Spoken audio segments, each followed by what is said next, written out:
it's a lot of the rhetoric. Look, they call me a Nazi all the time. I'm not a Nazi. I'm the opposite. I'm somebody that's saving our country. All right, guys, we've made it to another weekly roundup already, but for the first time in a long time, we can say it was a pretty good week. I mean, of course, all of the other crazy stuff was still going on, but doesn't it feel damn good to win?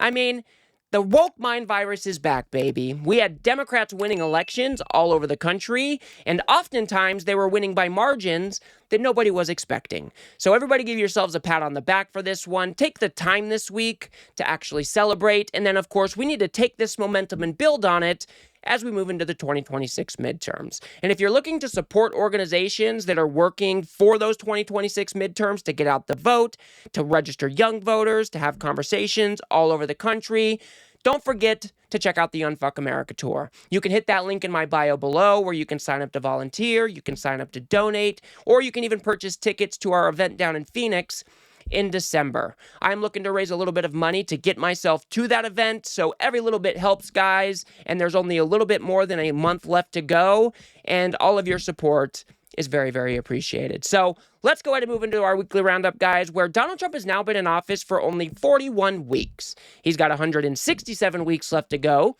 And of course, if you are counting down the days, it is 1,169 days until hopefully we can put this orange menace into the memory ward for good. Now, of course, the weekly roundup is the part in the week where we gather up a whole bunch of different clips that don't necessarily touch on any particular topic, but it kind of gives us a way to catch up on anything we may have missed, and of course, we can normally get to have a laugh or two as well. And before we go ahead and jump into the clips this week, guys, I just want to remind everybody that next week I will be moving to a new state. And therefore, I have pre-recorded a whole bunch of content that is scheduled to come out during the week. And so just keep that in mind if you are watching my content next week. So without further ado, guys, let's go ahead and jump into our first clip where you've got some knucklehead over at Newsmax trying to say that EBT money is being used to buy weave.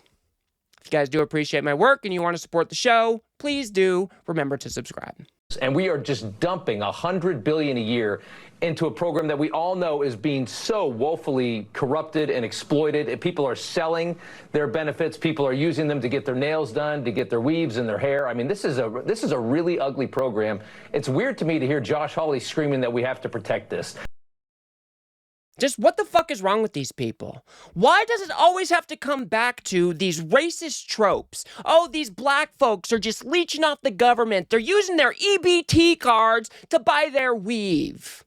Fuck these people. I am so sick and tired of these terrible, terrible arguments. Of course, everybody knows you cannot go out and buy non-perishables or, toys or weave or all of these other, you can buy food with EBT. EBT is nutritional assistance. It subsidizes families who do not have enough money to buy themselves food. That's it.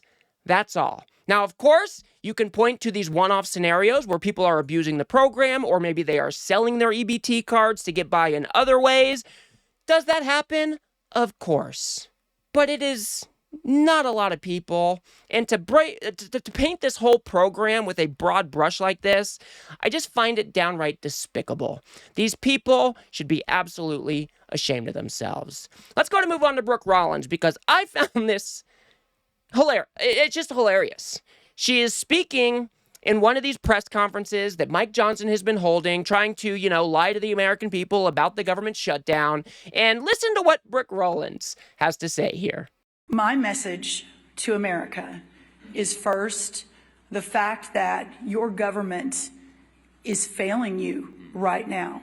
That poverty is not red or blue. It is not a Republican or Democrat issue. It doesn't matter who you voted for or even if you voted. That if you are in a position where you can't feed your family and you're relying on that $187 a month for an average family in the SNAP program, that we have failed you.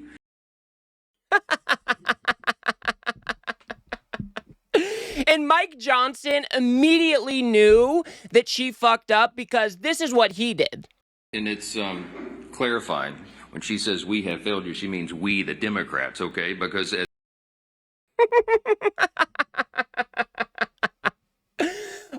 Nobody is buying your bullshit anymore, Mike Johnson. You guys control the House, the Senate, and the presidency. What do you mean, we the Democrats? That doesn't even make any sense on its face. Never would you guys refer to yourselves as we the Democrats.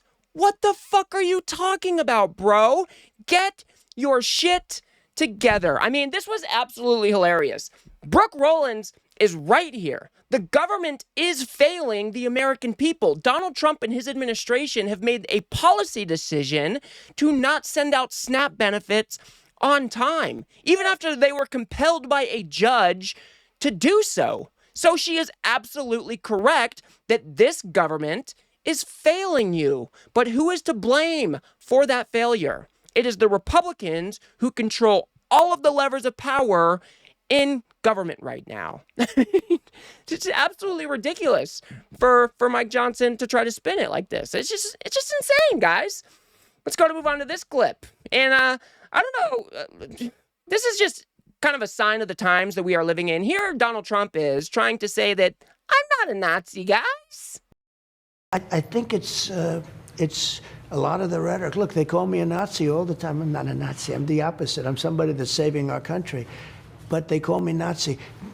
They have talking points, you know? They have just talking points. And the press is largely responsible for it. Just imagine how insane this is, guys, where you have a president of the United States who feels compelled to go on a 60 Minutes interview and says, I'm not a Nazi, guys. I'm the exact opposite of a Nazi. And you know what? It was the fake news. It was their fault that people are calling me a Nazi. I mean, what are we doing here? Your administration right now is acting in ways that could be compared to Nazi Germany. Nobody is calling you a Nazi. They are saying that you are doing fascist things like the Nazis did. And for Donald Trump to sit down with 60 Minutes and try to just blame this on everybody else instead of looking at the actions of his own administration, like people being rounded up off the streets without any due process, going after the media, going after his enemies. I mean, it is absolutely insane that this is where we are at in the country today. It is such a reflection on the degraded state of our country. It's just so fucking sad, really. Let's go to move on to Scott Bessent, where they're talking about the Supreme Court, you know, kind of handing the tariff power back to Congress. And we'll go ahead and discuss after we hear him here. Future presidents, i.e. Democrats, were going to do the same thing. An all too likely example would be a climate emergency. I could see this happening. They call it that all the time. A climate emergency to tax imports of countries with high CO2 emissions. You can fill in the blanks for something that Democrats might do if this were upheld by the Supreme Court. Does that concern you at all about what the other party would do with this type of power? Look, if the president does need emergency power, and I would question whether there's a climate emergency. Yeah, Scott, that's the fucking point. That's what we have been screaming from the rooftops ever since Donald Trump gave himself the unilateral authority to impose tariffs. You got it. Yeah.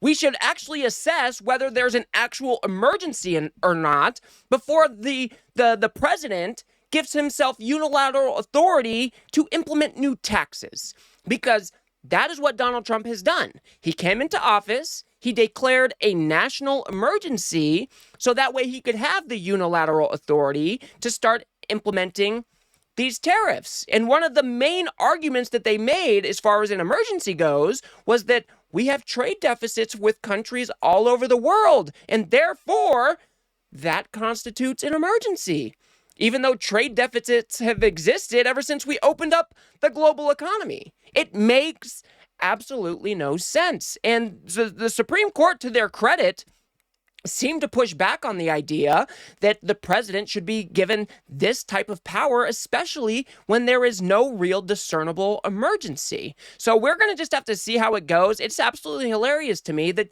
these guys just have blinders on. They just don't hear themselves speak. There's no self-awareness at all. Donald Trump came into office. He used a phony excuse to give himself more power. And then you've got Scott Bessent finally realizing, well, if the script was flipped here and Democrats wanted to declare an emergency, but an emergency maybe didn't exist, well, of course, we would have to evaluate whether those powers should be given under their declaration of an emergency. Good job, Scott. You did it. Now turn that reflection inward and get your boss on board, will ya?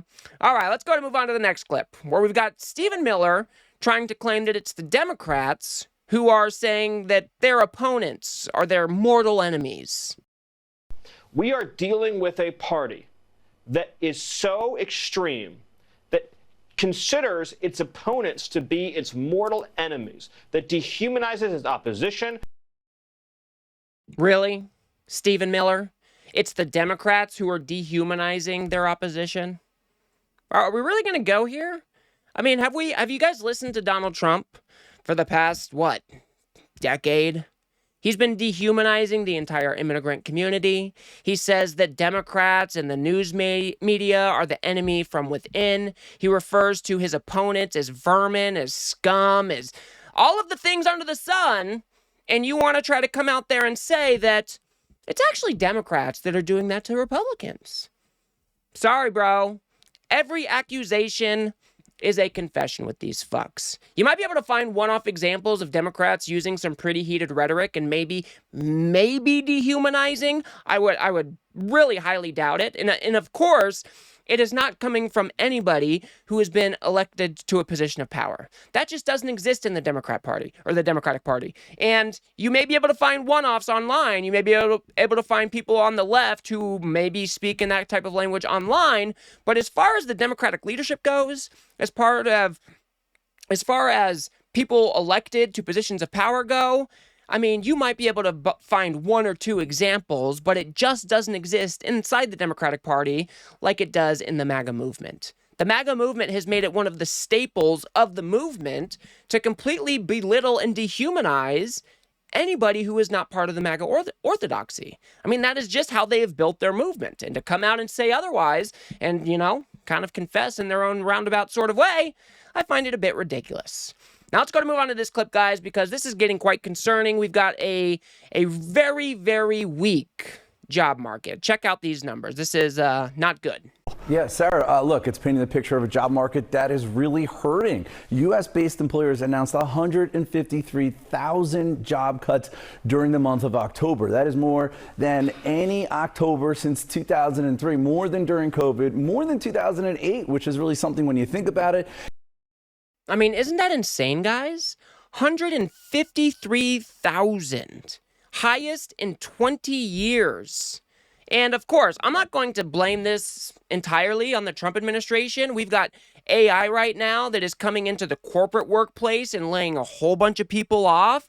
But there is no doubt that Donald Trump and his administration have implemented policies that are not helping these numbers at all. We are seeing a weakening jobs market. We are seeing layoffs spike. Our economy is not looking too good right now, even though Donald Trump and his administration were handed an economy that was an envy of the world.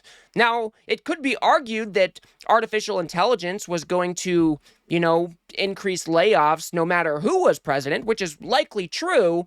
But like I said, when you are implementing terrible decisions or terrible policies just unilaterally by Donald Trump, like these tariffs and so on and so forth, it just plays into this bigger picture of a weakening jobs market. So I'm not going to blame it all on Trump.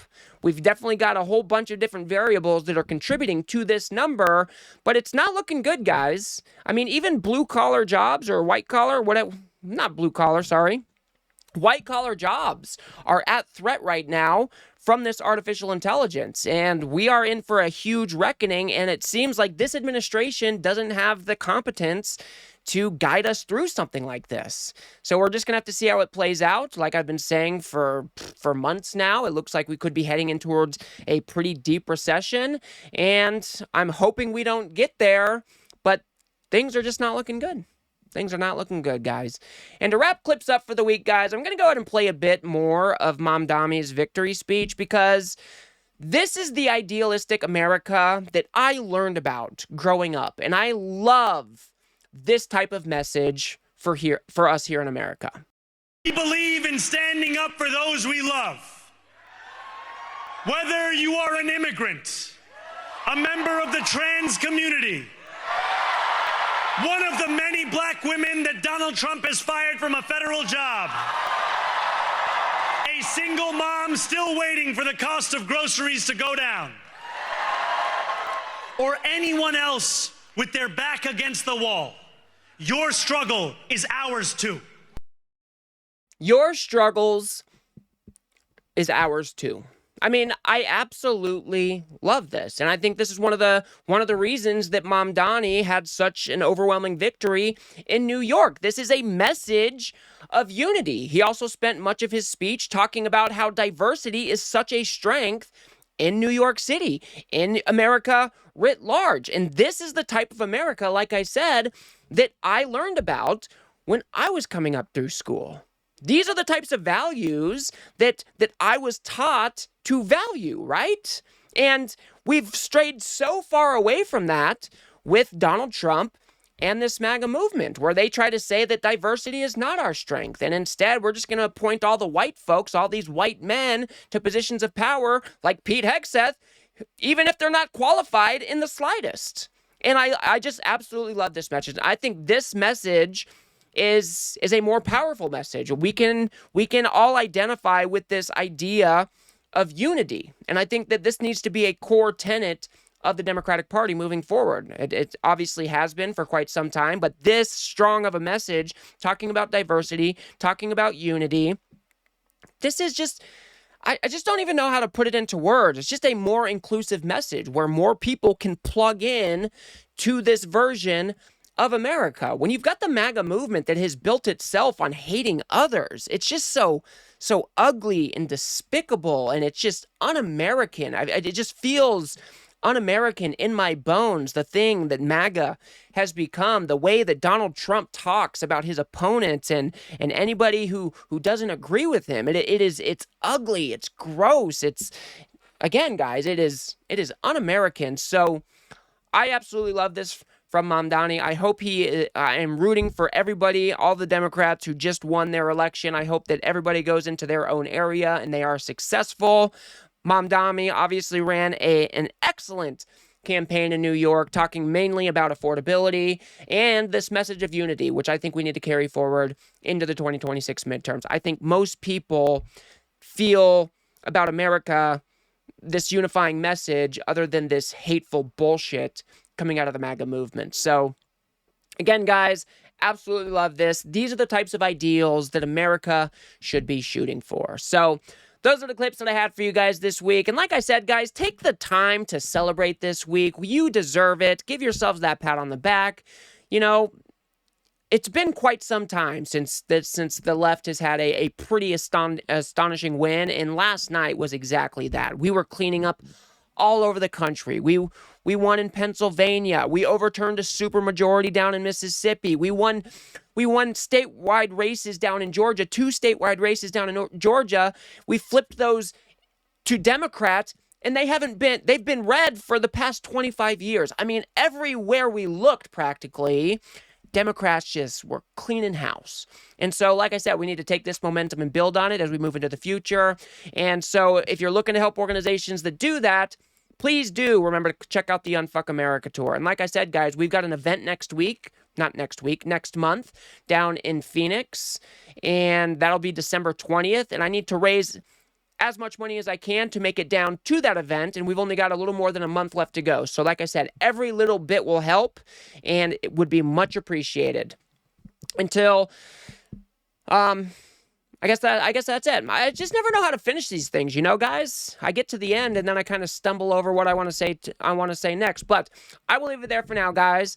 If you guys got anything out of this video, please do remember to smash that like button and subscribe. Maybe share with a friend or two. I'd very much appreciate that. We are building something here on the left that pushes back against this MAGA media machine that just launders all of this authoritarian nonsense for the Trump administration every single day. So if you do like what I do here, please do remember to smash that subscribe button. If you guys want to go a step above and beyond that, you can become a member right here on YouTube for as little as $3 a month, or you can head over to politiscape.substack.com where you can have my content delivered directly to your inbox every single day without the doom scrolling, without the algorithms. And the cool part about Substack, guys, is I own the data over there, so having you sign up over there is a huge, huge win for me. And as I will remind you just once more, guys, I am moving next week. I will be moving to a new state. I've got a whole bunch of content pre-recorded. If something feels out of date, that's exactly why. But until next one, guys, everybody keep your chin up, give yourself that pat on the back, and don't forget to celebrate because we knocked this election out of the fucking park. I'll see you guys on the next one.